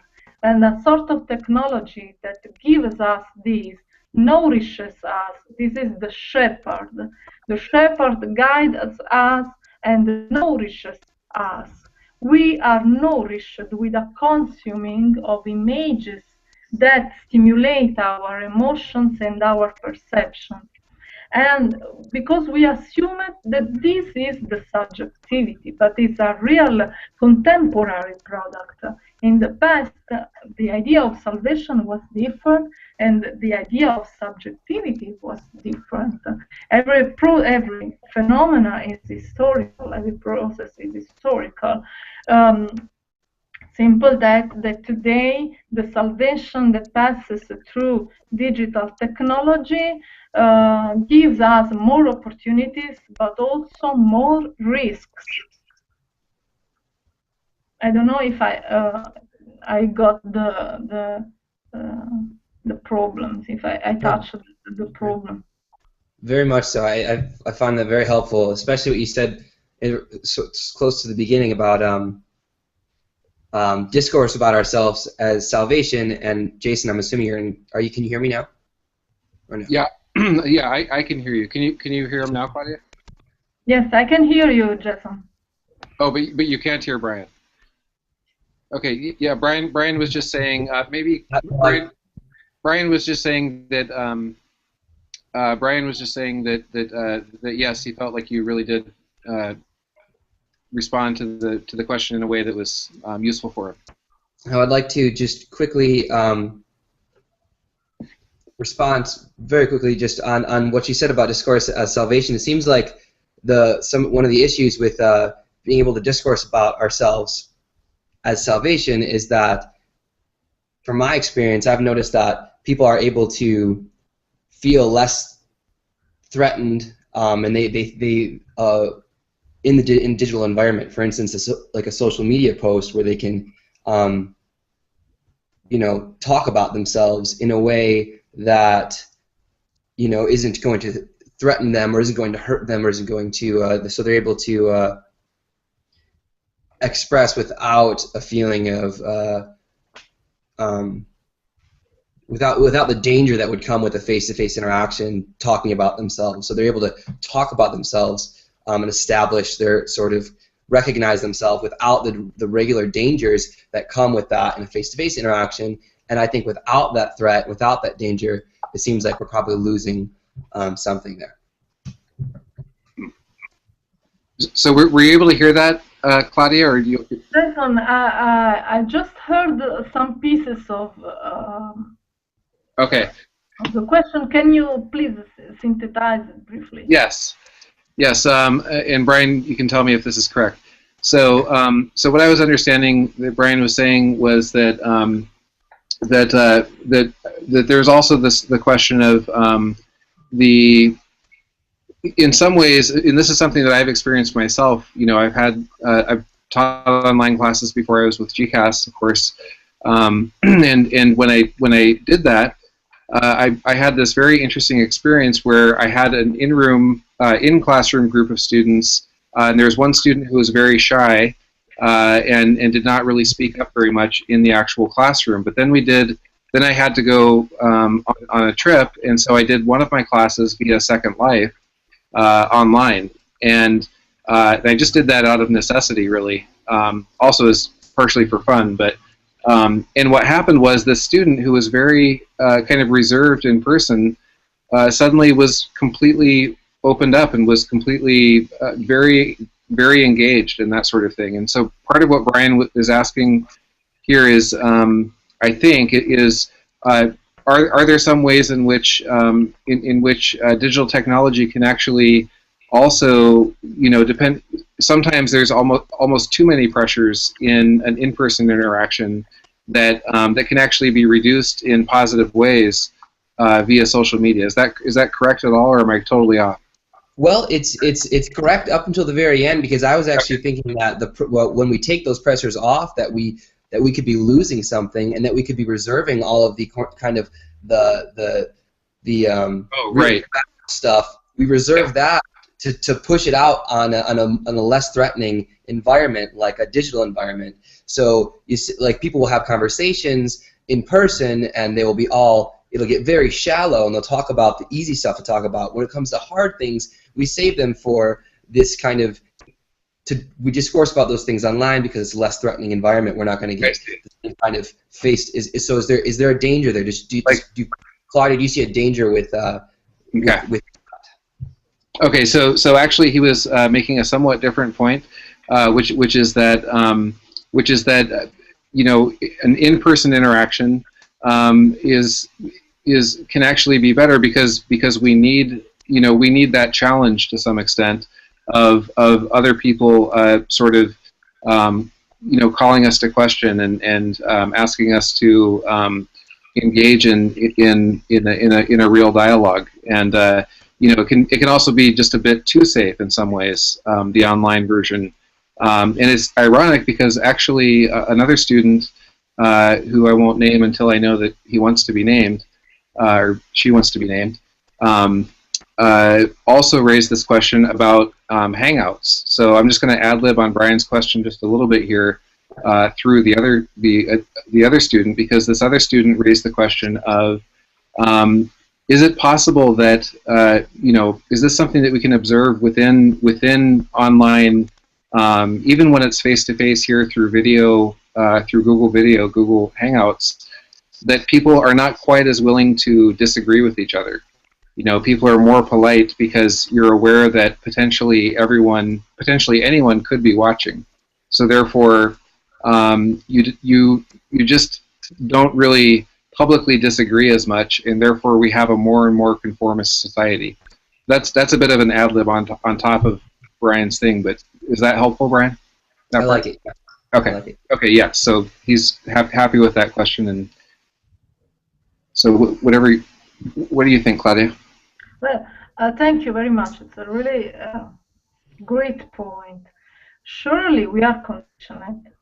And surely if we know that someone is watching us, our behavior is different. But this happens not because the technology, but because we have interiorized social norms. And I guess that the problem is here, to be aware of what we have internalized. Every technology can be used in a positive or in a negative way. The problem is what we put inside. If this control that we have on ourselves is useful to produce more connections, well, we can accept these like conventions, conventionality. But the problem is the limitation and the oppression. And so we have to be aware if this technology is pushing me to say what do you expect by me or not? This is the problem. So that's why I did the example of the talent shows, that let us see the people, the way in which were before to take a part of the show, and how it changed after the show. And often it has to demonstrate to be happy of this changing, and but we have to be really also critical in confront of this, but not because I want to criticize everything, but because I guess that we have to realize that often we accept to change according to the other expectations, but this is not productive of a convention and of organization, but is productive of an homologation that is very well managed from the top. And the product is, if you see what is happening in the on a political level in the last years, this sort of subjectivity that is guided mediatically and technologically has produced in Europe the advance of the right, of the homophobia, on the racism, and because also through digital technology prevails a model of humanity that corresponds to very determinate features. This is the risk. The challenge that we have to take is to recognize the scheme that is under this process, and to be more active on the level of the production of the rules. For example, Facebook, we don't have the opportunity. We are like a sort of virtual citizen of a big nation that is Facebook, but we don't have the opportunity to know the way in which the rules are managed and our information are managed. We don't know nothing. This is the risk. It's not the technology in itself. Of course, if we produce something in which we are involved and informed on the level of the basic scheme of the rules, well, then it is, of course, a positive technology. But the problem is that until now is unfortunately prevailing an oppressive power.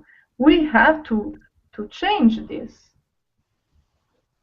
I don't know if I answered you. Maybe yes. Yeah, he's responding affirmatively. Great, thank you. Okay, so now Martin Rosenberg is... Martin, do you mind posing both your question and Bruce Dimedici's? I don't know if you can create a synthesis out of the two, or if you'd like to just do them separately. Would you be able to do that? Yeah. Can you hear me okay? Yeah. Yeah, my question was really tailored as a follow-up to his, so that's really no problem. What Bruce wrote was the following. In the context of our expression of concerns about the emotional control / governmentalization of media, how does Claudia account for the role of social media in political activity in the Mideast? And my follow-up to that was to use another concrete example by contrast, because of the reaction to what was successful at that moment. And that was, I remember when email served to spread word of the coup in the Soviet Union to other parts of the Soviet Union to help shut down the coup. And this was actually spread by scientists and other academics on various discussion lists and privately. and it's really one of the little-known wonderful stories about the collapse of the coup in the Soviet Union. And one of the reasons why it succeeded was that the plotters did not plan ahead of time to shut down the nodes. But now governments are hip to how they can restrict the flow of information through those and now other kinds of nodes, such as satellite, global bandwidth for cell phones, etc. How can we reconceive digital technology as resisting the interstices of power in the face of how easy access can be controlled? In other words, is there an optimum view of the role of social media in resisting power? Oh, thank you.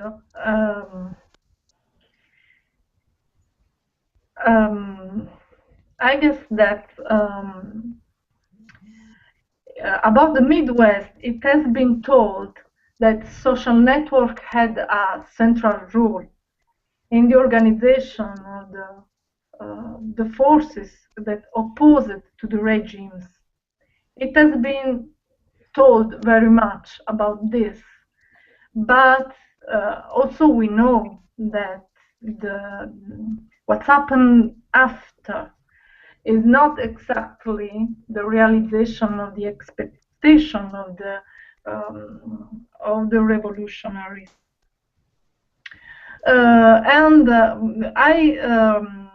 It seems to me that after that, the social networks are changed, just a little bit like after the Twin Tower attack, that changed many rules. Also, I guess, after the movement of revolution in Mid-East, changed changed the social network. I saw the difference of before and after. For example, on Facebook, that has been the central tool for the revolution. In a first moment, in the first years, was useful for posting big comments, big information, and there were no so much advertising spaces, and you could choose if you wanted only to read the notes, while now all the informations are mixed: notes, videos, images, and also the images are bigger. If you see, the graphic of Facebook is changed. It is my impression. I can't demonstrate this, but I realized that after that, Facebook is not more useful. Just for do an example of a very well-known social network, today could be of no use for a revolution because it has been changed. In fact, also the number of words has been limited, and what we see is more heterodirect than before. So we have always the possibility in new technologies, in new social networks, the possibility for changing something, but we also see that immediately it has been captured.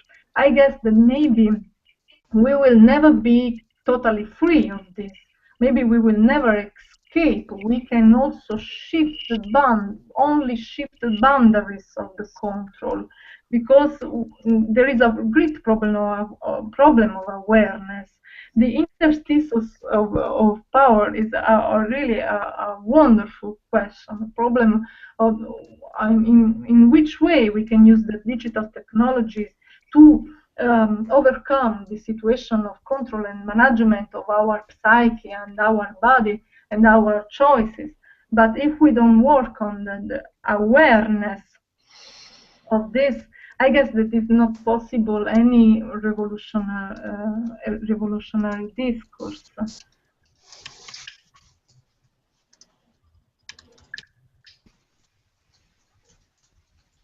Thank you very much. That's great. I don't think there's any other questions right now. So if you'd like to, we're at 2:05 right now. We have about 25 minutes. And so if people would like to pose more questions, you can. Or Claudia, if you'd like to say a little more about the course and kind of what to expect and that sort of thing. Looks like we do. Yeah. We do have a question from Laura Wexler. Laura is asking where the readings are, and I posted some of the readings for today. I could not locate all of these readings in PDF form, but the syllabus is posted in the Facebook group, and I will be pulling up as many of the PDFs as I can for tomorrow's readings, and I'll post those right after this class is done. So those readings should be there within half an hour.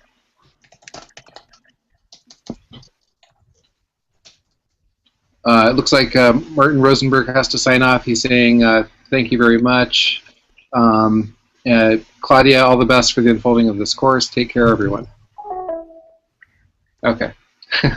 Thank you. Oh, sorry that he's gone before that I can say him ciao. Well, I really thank you very much, you all, because it's really interesting for me to do this experience of the use of digital technology for an alternative discourse outside the academy, that is a place in which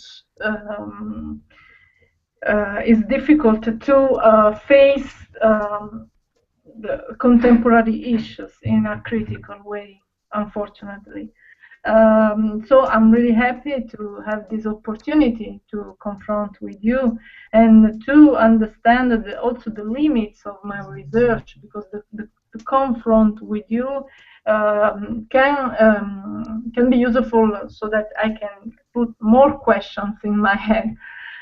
So I really thank you. I would say that I realized that I only faced the 1% maybe of what I was intentioned to talk about, because maybe it's really a huge problem, and is also something on which I'm still researching, and so it's in a work in progress.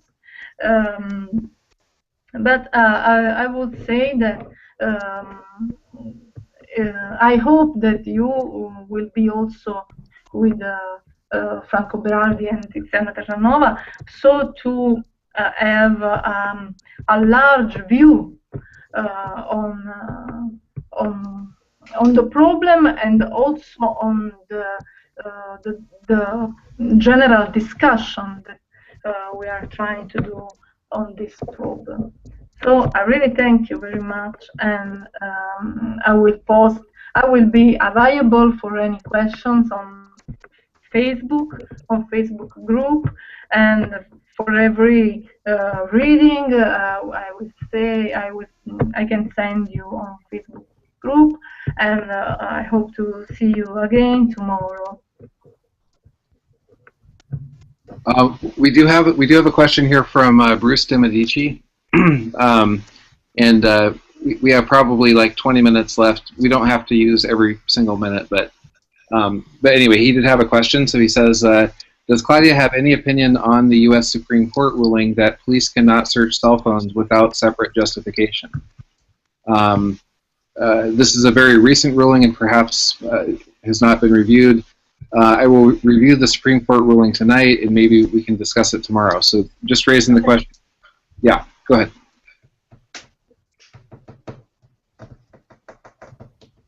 So he's just asking, do you have any opinion on the U.S. Supreme Court ruling that police cannot search cell phones without a strong justification? Well, I'm not very informed on this problem, but I should read exactly this proposition of the Supreme Court. Of course, in Italy, for example, in last years, we are being all controlled, all our cell phones are being controlled, and no one of us was aware of this. So it was necessary a regulation of this, but I should read exactly this law that I don't have read. So thank you very much for this. I have to read it. I mean, it does kind of raise the question of sort of above ground search versus underground search. You know,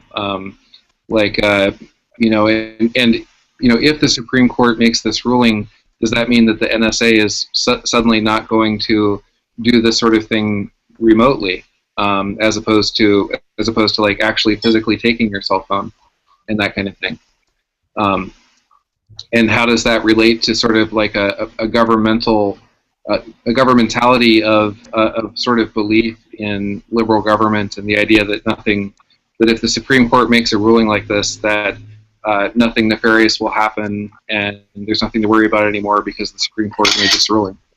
Oh, we just got a photo. Okay. Thanks, Catherine. Catherine, if you want to post that, that would be great.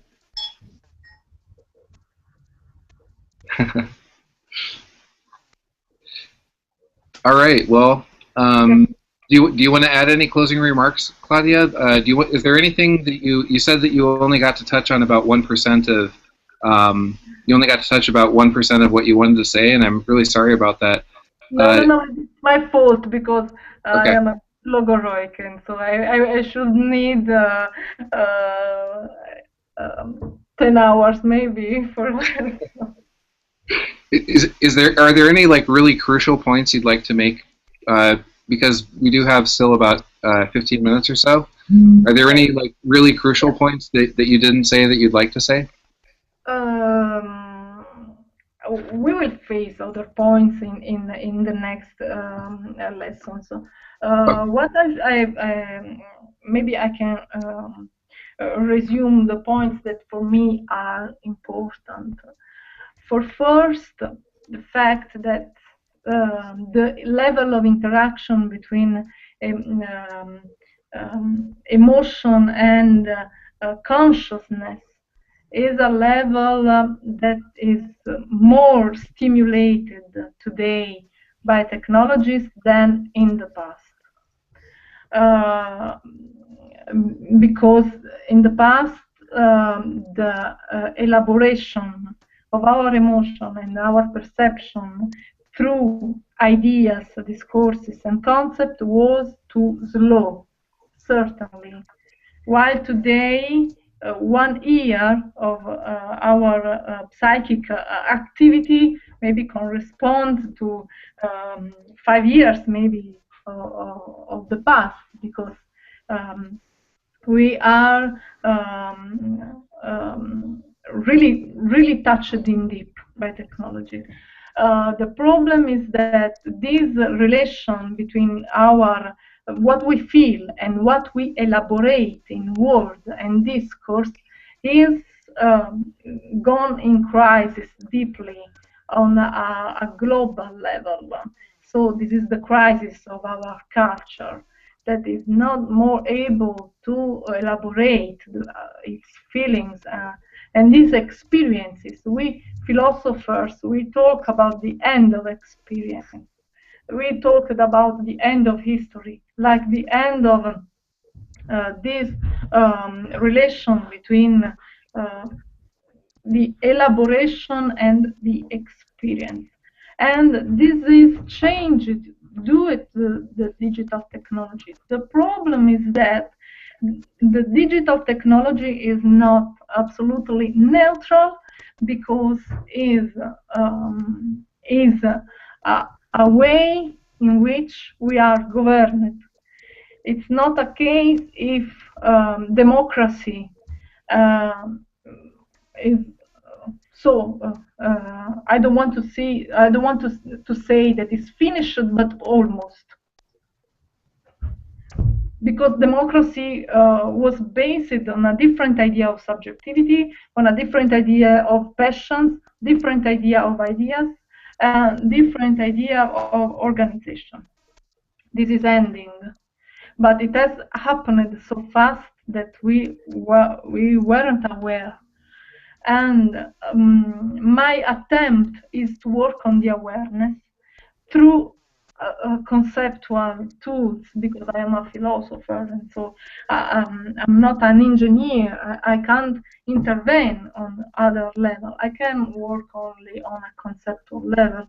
But I think that this conceptual level can be useful to recognize that we are going into a specific direction. It is the direction of the capture of the living beings into a determinate models. And these models correspond to what I call the level of enunciation. And in fact, I recall the level of the anthropological paradigms that are being produced by Nobel Prizes, by the institutional culture. It's not that Nobel Prizes are genius, but it's interesting the fact that Nobel Prizes are the expression of the apparatus, the culture, the institutional culture that produces an anthropological model of humanity. And we are accepting this without knowing this, without recognizing this. And so that's why we are collaborating with this sort of power. We can produce positive experiences only in the awareness of what we are becoming. I think that the critical level is absolutely necessary in the construction of the new. I repeat, I think that we have no choice. We must necessarily to be constructive. We can't escape from this. And so I guess that we have to work on the level of production of discourses about ourselves, looking at the digital phenomena like YouTube, like have you noticed that on YouTube what happens? On YouTube, people post tutorial. It's not a casual term, tutorial. Tutorial means that there is a tutor, someone that instructs you on the way in which you have to be, how to color your hairs, how to wear, how to speak, how to cook, to bake, to do the I don't know, the recipes, everything. Is interesting because is an horizontal confrontation between people. Okay, digital technologies let us to confront on YouTube with the tutorials, and everyone teaches to the others instead of, maybe, I don't know, I'm just provoking, instead of go to school. But the problem is that it's a repetition of a model of a tutor, because we have internalized the problem of the judgment, of mediatic judgment that everyone of us does in confront of the others. There is not the accepting modality of the other. It's not love. It's not I don't know. It's not confronted. It's judgment. You have to be so, and I judge you if how can I say, the makeup is not like I am suggesting you. In this way, we are diffusing, we are participating into the diffusion of a model of humanity. Have you noticed that a lot of girls from Asia are changing through surgery the form of the eye, trying to be like Western girls, because they have interiorized through the digital media the image of humanity in a hierarchical way, what I was trying to say before. So this is the danger of the digital technology, that captures us and we reproduce the value of a humanity that is better than another sort of humanity. And we are all shepherds of ourselves and of the others. And we are reproducing in really on big scale this model. This is a bad use, I think, but we can also have a good use. A good use is the use that lets us to multiplicate the connection, to respect each other, to respect the differences, and not trying to adhere to this what I told before, the legal subject, this idea of a subjectivity that is worth of living, that is acclamated from one side, and the other side humanity that have to receive the contempt. So we have to be really, really how can I say, really very aware of what is happening to us. If not, the use risks to be really, really negative, I think. It often, it's happened, unfortunately. Many young people committed suicide after mediatic injuries, mediatic offenses on the social network, and this is a problem that we have to face.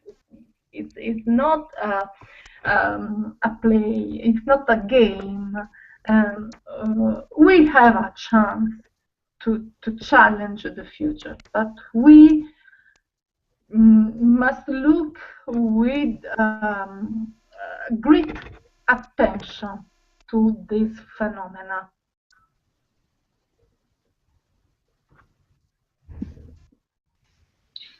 Great. Thank you so much. This has been a really great class session.